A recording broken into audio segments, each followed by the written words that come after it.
What happened? I can't hear you.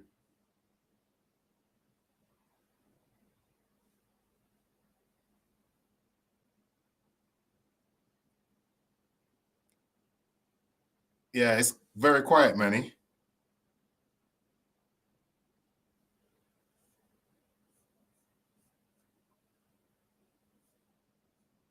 Yeah.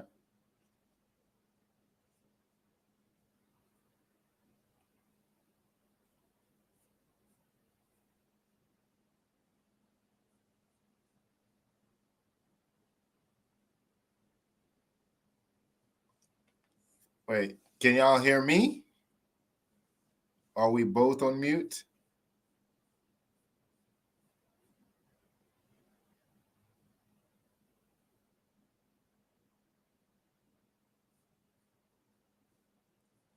Well, I don't know. I can't even hear myself, so I don't even know if I'm on.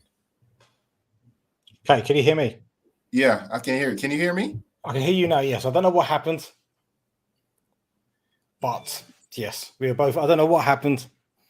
But luckily I'm here to solve all kinds of technical issues that transpire. Did you see me when when it was on? I When did, we were yes. I did, yes. But you were doing this weird howling thing, so I didn't want to put you on screen. So I didn't want to. I could see you in the. Oh, you heard me. I couldn't hear you. I could see you anyway. Let's start again. Good evening, good afternoon, and good morning. We are here to review episode 6 of Marvel and Disney Plus's She-Hulk. I am the Duke of Homerton. This is somebody else. Right. Let's get into it. Hi, I'm David P. Ooh, yeah. That was the entrance that he muted. And probably a good thing I did mute it. Okay, so what did you, just in a brief snapshot, what did you think of episode 6 on the whole? I thought it was a fun filler again.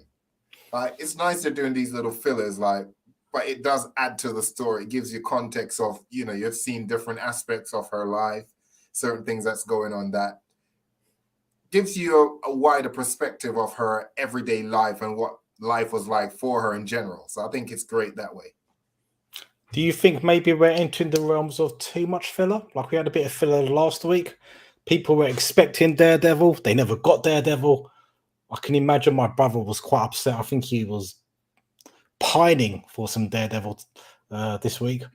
Do you think they really need to start getting into some juiciness stuff of the series? No, I think to answer your question, I don't think there's too much filler in this particular show, for the simple fact that we haven't seen exactly like a main protagonist that we could say, well, we see where it's going, literally, there's a bad guy, we know what direction he's going in. There's not been anything like that. So the fact that this has kind of been lighthearted in the sense from when it started, it's been lighthearted. Okay, granted, there's been the one incident with those guys trying to get her blood, but apart from that, there hasn't been anything where there's any real villain that you could say. There's not really been anyone that you could say, okay, yeah, I could see it that way. So for them to just get super serious in the space of a week of one filler, I think it wouldn't do it justice based on how the path of this story. But I think now we're kind of seeing towards the end of it what we saw. You can see now maybe it can slightly shift now, which is the right tone it's going to go in based on how it's ended. So I think it's going in the right direction. Okay, I agree with you. It's another enjoyable episode. I'm not hating on this show at all, but it's just good to entertain other perspectives every now and then. But I'm enjoying the show. I'm giving all these episodes. I'm giving them solid 7 and 8 out of 10. It's a fine series because of what it's trying to accomplish. It's not trying to be too deep. It's not trying to be too heavy. It is trying to be fun, and it's trying to poke a bit of fun at itself, which is exactly what She-Hulk is about. And I think it's also just showing that there is actual normality to even being a superhero. Not every day you're fighting this great big battle and everything. Like, you still got ordinary, regular, everyday problems, especially for superheroes who weren't born superheroes. People who was just thrown into this. Like, like she was. She wasn't born with power. She never had it for decades where you could say her life has drastically changed. This has just basically been a blip in her life. So therefore it would be quite ridiculous to just say because that's happened, then her entire world is going to change completely and she won't do any of the things that she normally did. So I think it's going in the right context where she's still struggling with regular problems like she had before, and that there is still even people in her life based on her character and how she is that still expect her to behave a certain way like how she was, like her friend. Well, friend in quote. Yeah, obviously this is one of those weddings which she ideally didn't want to be at. But we've all had our fair share of bad weddings this year. It's fair to say. Maybe I shouldn't have said that out loud. But anyway, I should mention this comment really. I would be horrible if I was like, could you care to elaborate on that, Duke? But no, I won't. Let's swiftly move on. Yes. So my brother mentioned it before you started. Go back to 3 words which I mentioned last week, but not together. Avengers West Coast. My God, why didn't I realize this earlier? She-Hulk could be putting together the foundations of an Avengers West Coast team potentially here. So this was something that they done in the 80s. They because the Avengers was really popular in the 80s, the comics, they started off a second team called Avengers West Coast, which was a separate comic altogether. So you had like the 4 Captain America, Iron Man team on the East Coast looking after New York. Other side, you had a team made up of Hawkeye, Mockingbird, White Vision, Wonder Man, the Human Torch, but not. Was it the Human Torch? Was it El Toro? No, was it? Help me in the comments. Was it Human Torch or El Toro? But it wasn't the Human Torch from the Fantastic Four. It was like the Human Torch from the Second World War Marvel comics. Oh, see, I'm he was like right now. He was like a bit of an android. So She-Hulk has been an Avenger. So yeah, potentially, maybe we're seeing some kind of foundations now for need for a West Coast Avengers team. She-Hulk is a tease. Needs Daredevil. I mean, why not? Mr. Immortal, Great Lakes Avengers. Did the Great Lakes have their own Avengers team? Explain yourself. Explain yourself. So I'm going to go straight into it. So the big question for me is the Intelligentsia.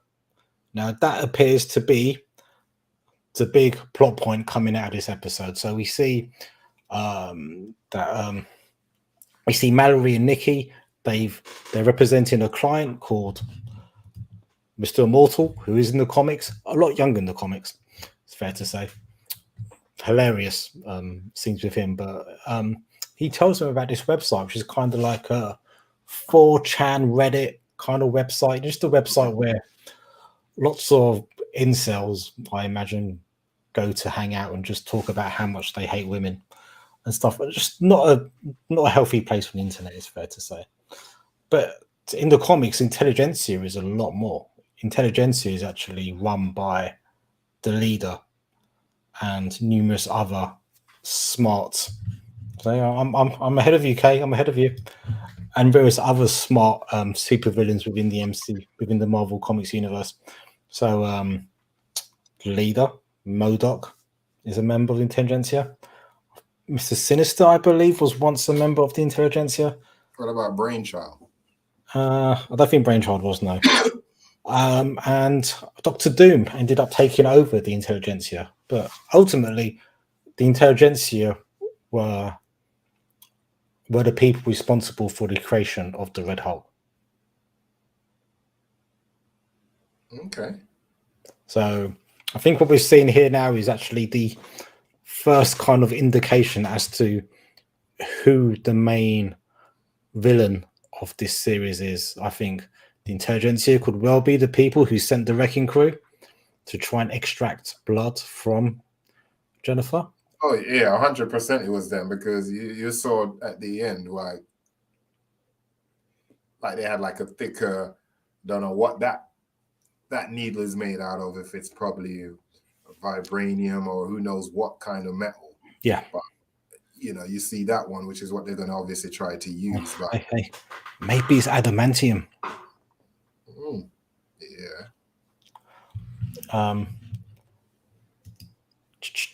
Or is it Run Scroll Secret Wars? Potentially, but I'm gonna, because of the She-Hulk theme, I'm gonna stick with Intelligentsia and potential return of the leader, maybe in episode 8 or 9.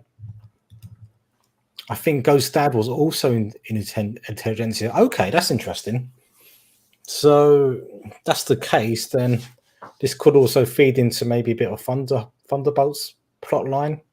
And we've already seen Abomination, so maybe all these things, Intelligentsia, Wong, Abomination, could all start to come together at the end. Yeah, I think see, that's the thing. I can't really speak much on any of that because I haven't seen anything to say I know what direction they're going to go in. But maybe it's like you said, maybe this show, they're just doing a lot of little things that's just going to lead to something when you put it all together. So now, come episode 9, I could be totally wrong, but I think what this show has done is it's led you to believe not a lot is happening, whilst actually a lot is happening. I think I begin pretty much each review of these episodes by saying, well, a lot didn't happen, did it? However, once you start peeling back the layers, actually quite a bit happened. I think that's what we're seeing here. I think maybe we are going to see, because I'm pretty sure Tim Roth has said he's going to be on the later episodes. So hopefully, so Abomination will be back. Intelligentsia, the leader, all of these things could play a part. Maybe even MODOK could come in at some point. But I think this is what we're heading towards. And the last scene was, now I don't know, I'd like to get your opinion on this. Some people have said that the last scene, where it kind of cuts away to that science lab, means that there was a camera at the wedding filming Jennifer. Do you think that was the case? Because I'm not. I believe so. I think from the moment they send that, the wrecking crew, to try and get her blood, and that failed. I think or maybe even from before that, I think she's probably, once they realized who she was when the whole incident happened in the courtroom, I think she's actually been under surveillance since then. But obviously they've been more from a distance, more like an observation point, until they actually sent the wrecking crew, which was like testers just to see what her potential is. But again, there wasn't much to gauge from that because it didn't really take a lot for her to actually dispose of them, and nothing didn't happen. But I think, again, it's just more reconnaissance that we're actually doing. But I think they have been watching her, and they're watching her every move to see if certain things, like what you clearly noticed was that what I got from it also was, if they were observing, was that when she's Jennifer and she drank and she got drunk, when she changed into She-Hulk, she was sober. However, when she converts back to Jennifer, she's still drunk, which I thought that was quite interesting. I thought it would be a case like, if Hulk... It just metabolizes it really quickly.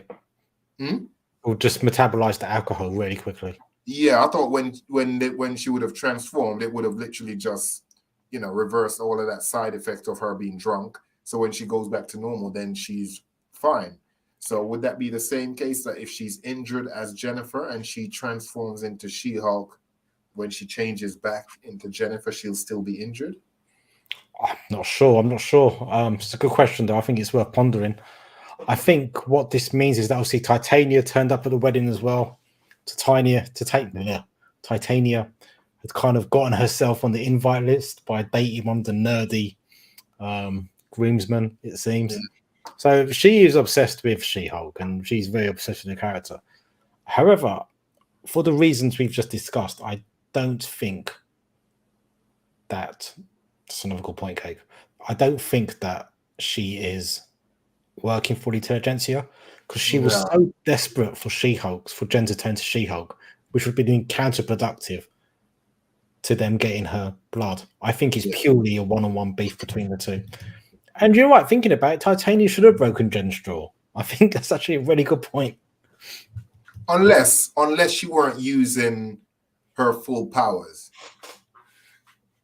I don't know. I kind of get the feeling that she went from one side of the patio to the other. I mean, but then if you really look at Jen's body in general compared to Titania, Jen is quite frail, so it wouldn't really take a lot to actually throw her halfway across the room without really doing that much damage. Okay, I suggest what you do is you find lots of people and you punch them really hard. See how far you can get them across the room, and you'll find that most of them punched her really hard. And Davian, she flew halfway across the patio. You don't fly halfway across the patio unless you've been punched really hard. Yeah, true. I mean, I don't know. Maybe the last time you were punched, which I'm sure happens often, what happened? Did you fly halfway across the room? The last time I was punched was actually in kickboxing. Well, there you go. So, as I said, it happens quite often. Did you fly halfway across the room? No, my eye was running water. I was like, my eye.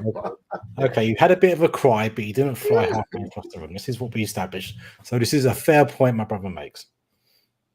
But then I guess on the other side, maybe that's a bad idea on my part as well. I was going to say maybe Titania isn't as strong as she's in the comics. Or maybe she was just holding back. I don't know. I get the feeling, I don't think she dislikes her. I don't think she hates her. I think it's more like, like a older sibling, younger sibling, like, you had the spotlight and now someone else come and taken the spotlight and you want the spotlight back. I think it's more a case of that, where Titania wants the spotlight. She wants the attention, which is why she's doing certain things, not to really try to harm her, but just more to get attention from her to herself, which is why she did the stupidest thing, named her perfume She-Hulk. Yeah, it wasn't like in a vindictive way. It was just more like, one up you. I'm trying to one up you and get one over on you type of thing. For Titania, it's business to a certain degree. Yeah, she's the number one influencer probably in that super powered Instagram world, and She-Hulk has that mantle now, and She-Hulk probably didn't even want that mantle, but she still took it from Titania. And Titania, without even blogging or anything like that, she's basically just trendy just by being She-Hulk. An MMA athlete has spoken. Laugh out loud. Really?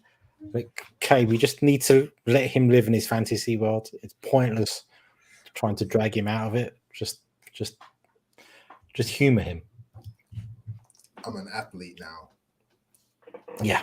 So I think I think what we see going on is, I think Titania's story, because lots of people have said on the internet Titania's motivation isn't making any sense. But I don't think, as we've just discussed, I don't think Titania's motivation is that deep. I think she just wants the attention.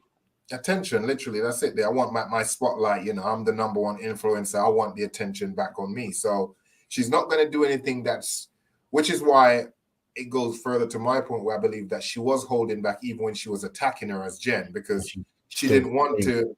She wouldn't want to do anything that would actually jeopardize her followings or anything like that. What's that? It was Jen being punched, flying across the patio. Yeah, but maybe actually, depending on how somebody's jaw is, when they get punched, it's really easy to break a jaw, to dislocate or break a jaw as well. Yeah, true, 100%. So but it's okay. It's okay. We're not going to nitpick too much over that because it's fun. It's nobody wants to see Jennifer with a broken jaw. A narcissist. Yeah, we know a couple. We do know a few. There might be one on this stream. Man, you shouldn't speak about yourself like that. You're a lovely person. I shouldn't. Yeah. I shouldn't. I am Lex Luger, the narcissist. The Duke.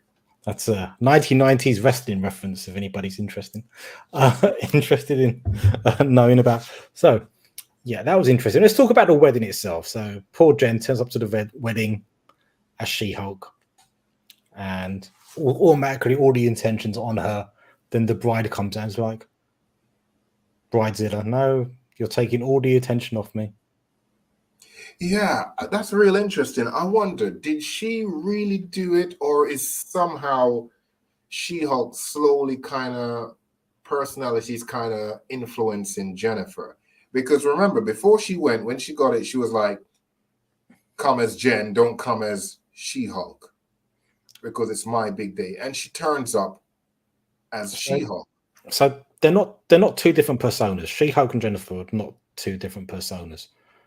But what we're seeing is that when she becomes She-Hulk, it is changing Jennifer. Jennifer's becoming a lot more confident. She's becoming a lot more comfortable in her own skin, a lot more body confident. And that is affecting her when she becomes Jennifer as well. And she's becoming She-Hulk now. And she's actually quite liking the attention.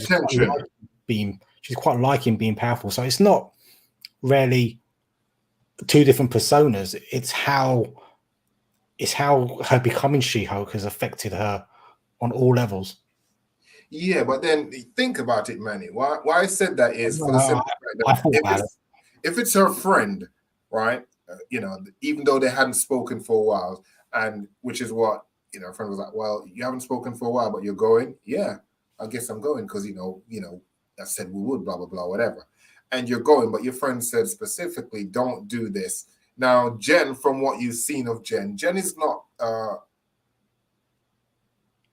She's not the type who would intentionally go out and do something to upset her friends or family. So if someone said, especially on their big day, don't do something, and then you go and do the exact opposite of what they said not to do. To be fair, she did listen to her friend up until Titania riled her up. No, but she turned up there. Yeah, but she didn't. But before that, she wasn't told not to turn up as She-Hulk. No, I'm pretty sure she said it before. I mean, guys, didn't she say it before she went to the wedding? Was it in the invite that she was told not to turn up as She-Hulk? That's the first time those two had any kind of verbal interaction. Or maybe, yeah. It probably was when she turned up there just like that. She probably said it to her. So let's delete the last 2 minutes. Get back onto the I won't say. I'm not going to say yes. So yeah, it could be. That probably was the case. But okay, wrong and strong. We get you. Even the friend, again, even the friend, yeah, literally is a case like that, Kay, where it's like, Cinderella and the ugly sister, literally, because the things that they were doing, it kind of make you think they weren't really friends, if that's the basis of their relationship, how it was always the case, because it was basically getting we've got this person quit, so can you go and help tidy up? I mean, who the hell would ask someone who's a guest at their wedding? You come dressed as a guest to partake in the wedding, not to come there and basically get your hands dirty. You're like, oh, one of the helper dropped out. Can you go and clean up and do this and do that? Oh, we've lost this person. Can you go and iron? You're on ironing duty. So it seems more like it wasn't really a genuine invitation. At least she had somewhere to sit. Sorry, I'm just bringing my own personal stuff into this. My apologies.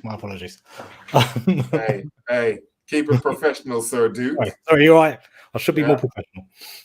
But yeah, you see, even the way they're telling her you're on ironing duty or whatever, literally, it's like, was that the basis of their friendship all along? Was it always something like that, which is making it seem like they were actually friends when they weren't really friends? So to explain it, I mean, I think my brother sums it up perfectly. Jen is not the ugly sister. She's the downtrodden sister in this scenario. So these are her friends who pretty much used to mock her from back in the day. They weren't really her friends, but I'm assuming they're probably the only social group available to her at that time. Right. And that's the thing. And they weren't even popular themselves. You could look at them and see that, what caliber of friends they were. They were like the nerds, but she was more nerdier than them. So even in the nerd group, she was being bullied by the nerds. Literally, nerds bullying nerd. Okay, so there was an invite, said just Jen on the invitation. Well, no, actually, that could be interpreted as in Yeah. Don't bring anyone, no date. Yeah, I think that was the interpretation, that because she asked the guy who she meets at the wedding, "Oh, did you not get a +1 either?" So that's what that was relating to. But yeah, so as you mentioned that, sorry, Duke, as you mentioned that, you notice that even like all the other ladies, the groom, because she was one of the bridesmaids, wasn't she? Was a bridesmaid, and all the other bridesmaids actually have a +1, or a two-legged partner. Yes. Human. Whereas they gave her the special looking dog. Yeah. Which means so it just seems it's actually like a cruel thing. It wasn't. There was no friendship there. They were still bullying her, like even through the wedding. But she turns up there and she even says herself to, I forgot the name of the guy who she was chatting up during the wedding, but she wanted to turn up and she wanted to tell all these people who'd been mocking her, you know, as she was growing up, "Oh, I actually work for a really powerful lawyer firm in the city now. And look at me, I'm She-Hulk as well. I'm actually doing really well now. So despite all of your mocking, you know, I'm actually doing better than most of you." But yet they just still fell into the bad habits. And they still, you know, tried to run her down into the ground. Yeah, and she still was submissive. Yeah. But very much like the story of Cinderella, you know, she, you know, it turns out that she is the most beautiful of all of them, and she's the most successful of all of them. Well, no, she weren't the most beautiful, because there was a couple of them in that group that was like, all right. Hey, don't say anything about Tatiana Maslany. Thank you very much. No, I'm not saying she's not attractive, but I'm just saying she. Okay. You've already said the most beautiful out of the group. Yeah, even the bride was kind of, you know, she had that real sexy, exotic. Tatiana was far more attractive than the bride. Nah. Comments. Right. Oh yes. So it was funny as well that cousin Ched made out with the bride. Cousin Ched was also the DJ as well. I love cousin Ched. He's everywhere. He just walks into Jennifer's house with random bits of like perfume and stuff, and he's just everywhere. Ched's awesome. Did you see his t-shirt? Didn't his t-shirt say something like incredible? I was trying to read it. I couldn't make out what it said. Saying something like incredible DJ or incredible Hulk. There was something. It was a Hulk reference, but also with DJ. I might have been. I can't remember. I remember I did try and read it, but I gave up. So yeah, that happens. But yeah, I thought it's just a very poorly planned wedding. In total, wasn't it? Big time. And yeah, just not the kind of wedding.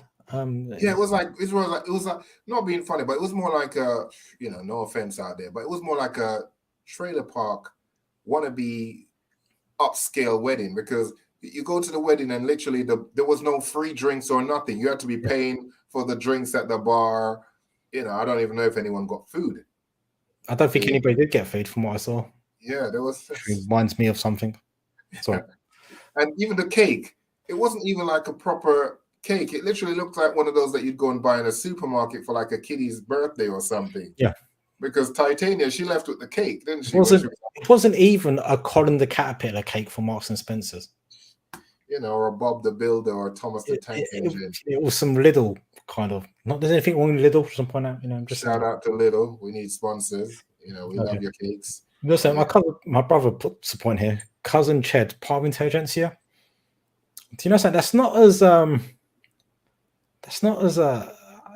as far fetched as it sounds. Yeah, I wouldn't be surprised, because let's face it, it's not like we know if the family's really that close as they are. The fact that we never see anything in terms of with Bruce and them, I'm pretty sure they're not really happy with Bruce Banner, the name, basically being dragged around based on his actions. So Bruce Banner's a hero. Well, now, but remember, he was always being chased by the army, destroying all. But now he's one of the most loved people in the world. You saw in Avengers Endgame how the kids used to walk up to him and ask for his picture and be like, yeah. Just because, I get what you're saying, but just because Joe Public might be accepting of you, don't mean that family will think the same. You know, to public, they might give a different persona, but in private, they might, oh, yeah, he's bringing shame or this or that. So, we don't know, which is maybe when the season. Indeed, we don't know. So we shouldn't speculate too much. Well, you're doing it again. You're creating a scenario, not quite knowing if it's true, and then you're debating from it.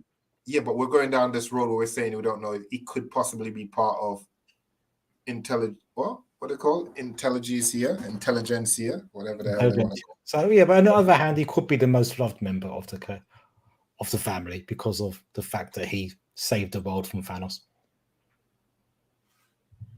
and brought back. And it was his snap actually brought back half the population of the planet as well. So, I'm sure he's got a fair deal of respect within the Banner family now. These are how wedding cakes are these days. Are they? Really? I don't know. I'll have to investigate the wedding cake next time I'm at a wedding. They even get married, so we can go to a wedding. With chairs, a wedding with chairs. I'll make sure there's chairs there. Make sure there's chairs, make sure there's food. Those are the two. And make sure people say hello to you as well. That's really important. Okay, I'll do that. Those three chairs, things. Food. You're already doing a great wedding. Chairs, food, warm welcome, and cake. Oh my God! I hope there's no. Possibly not one from Lidl's. There you go. You're not asking for much. No. And you know something? If anybody takes offense, come at me. Jesus, boy, new haircut, the glasses on. Bloody hell, boy, the Duke is on fire tonight. I'm always on fire. All right. Let me get the fire extinguisher. Stop doing that. It looks like you're peeing everywhere. Right. So all in all, a great episode. I just want to talk a bit about the little subplot that was going on, which I thought was hilarious. Mr. Immortal. Yeah. A man who's lived for eons has racked up numerous ex-wives because of it. He gets bored of his ex-wives and then and a husband or a wife, husband, whatever you call it, whatever that was. He's living for a long time, so why not experiment? It's worth doing. So he's I just thought it was hilarious how he had all these ex-wives just wanting various bits of compensation from him. I love the bit when he just gets up and just launches himself out the window just to prove a point. No, I think he just he didn't want to deal with the argument, so he don't like confrontation, so just kill himself. You know something, Mr. Immortal, that's where you're going wrong. You've got to learn to deal with confrontation, and maybe some of these marriages might last. But then it's interesting though that he's Mr. Immortal, but he's not Mr. Ageless because he's quite elderly for a immortal. I think he's aging prematurely. Is what he's aging slowly, so not prematurely. The opposite to prematurely. He's aging slowly, basically. Bit by bit. He's not, a year for him is different. Yeah. I mean, when I saw that, literally, it just reminded me of a news clip that I saw years ago. It's on YouTube of a guy. When I saw that, I just thought of Mr. Immortal when I was watching that last night. This guy, basically was being taken to court in America, of course, for child maintenance. And they said, so why, you owe $36,000 in child support. Why haven't you paid your child support? And they said, yes, well, I couldn't pay at that time because I died. Well, there you go. That's exactly the energy Mr. Immortal had. Yeah, literally. And I was thinking, well, you know what? Maybe that guy was Mr. Immortal as well at some point. Maybe it's based on a real person. Somebody should have learned that marriage is not for him. Yeah. That's fair enough. But do you know something? I love this partnership of Nikki and Mallory. I think they make a great team. Yeah, and then you get a little backstory on Mallory that she's actually been married for 11 years. And she's got a kid. Yeah. So it goes to show that, she's just kind of challenging that stereotype that women have to give up families to have a successful career. And Mary's saying, no. I keep myself very private, but I've got all these things. I've got exactly. And I think that's the stereotype that it killed, because you look at her and they thought, oh yeah, she's like a mean bitch. So, she probably ain't got a man, she ain't got this or that. And you come to find out, well, actually, no, she's quite happily married. Yep. You know, got a family, but obviously being a woman in a man's world type of thing, especially in that where it's a lot of bravado when it comes to certain roles, you know, being a lawyer, you know, certain kind of, you know, sales, things like that. Wall Street, you know, you have to, it's like a man, you know, you have to be manly and this and that, you know, on the ball. And I think she's just showing that she has to be that way at work, but she's nothing like that. Yeah. She's not doing that because she's suffering or she's this or that. She's got a happy home, you know, family, everything, but she's also she's maintaining healthy boundaries. Yeah. Of course, 100%. That's good. I think is what, but I love both these characters. I think they're great. I'd happily see a show about Mallory, just a show about Mallory, like dealing with court cases. Actually, that'd be with Nikki as her sidekick. I think that'd be a really fun show. I think that would be interesting to see her against Matt Murdock. Like, you know, just well, yes. So lawyers. I think we've talked about the show. So let's talk about what's next. Is Daredevil going to tell them next week? I don't know. Your guess is as good as mine. What do you think? I think episode 8. Episode 8. Yeah. I think we're going to see the start of something next week.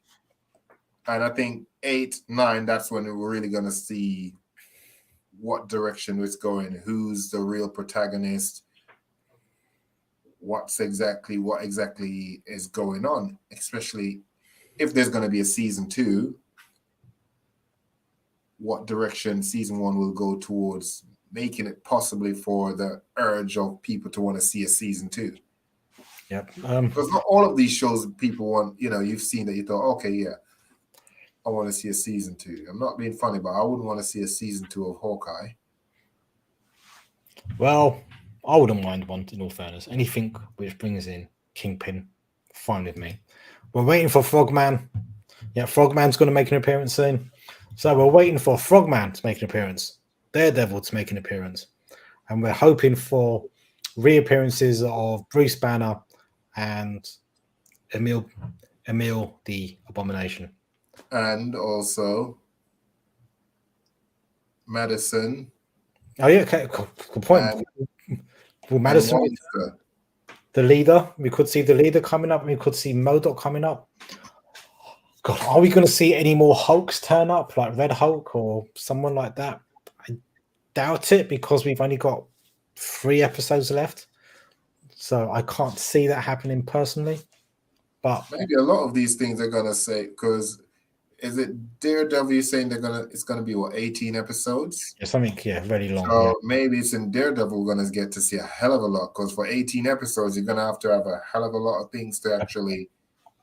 Because it's 18 episodes, I don't think we're going to see a lot of special effects in Daredevil. So you think it's just going to be more about? I think it's going to be more, yeah, just like there's also choreographed fighting, but I don't think we're going to see much kind of like CGI, because I think to maintain that for 18 episodes, that's going to be very expensive for them. I don't think they're willing, because even if you watch She-Hulk, like, you hardly ever see She-Hulk go through the transition. Jennifer go through the transition of turning to She-Hulk. Like, it's always like the camera pans away, then it pans back, and she's She-Hulk all of a sudden. Yeah. It's like it's like doing a transition takes up too much time, and it's too expensive. And yes, we want the Wongers. We do. We want Wong back. But do you think for? I was slightly digressing to Daredevil, but do you think for the Daredevil, are they going to do like a backstory? I don't think so. That it's not going to be based on the Netflix Daredevil. So they're going to have to possibly do something for those who's not familiar with Daredevil.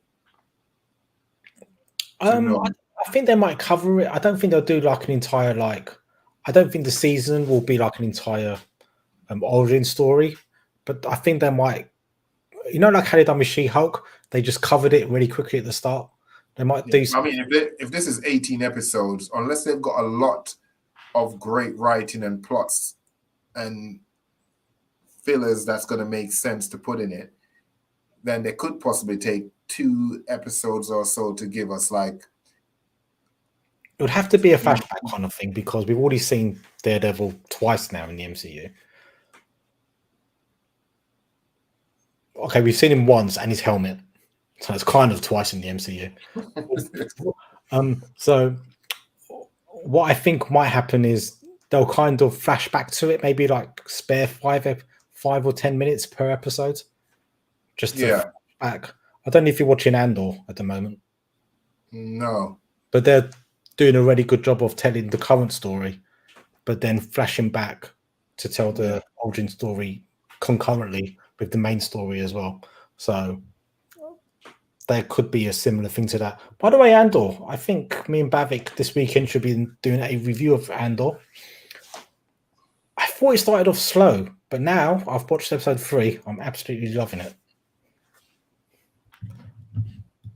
Cow is a better word than helmet. I'll start using the term cow. My apologies. Right, so we have our predictions for the next episode. I don't know what's going to happen. I'm just going to look forward to it and just hope for the best. Yeah. Have we got anything more to say? No, last thing. I might not be here next week. I've got a few things to deal with. So it could well be Davian and Bavik doing the show next week. That's good. That's all right. Which terrifies me. My concern is that the stream is just going to be you two just looking at each other like this. You say something. No, you say something. That is my concern, but hopefully that won't happen. Will it? No, it won't happen. Good. Right. Sweet. All right. Say goodbye to the lovely people. Goodbye, lovely people.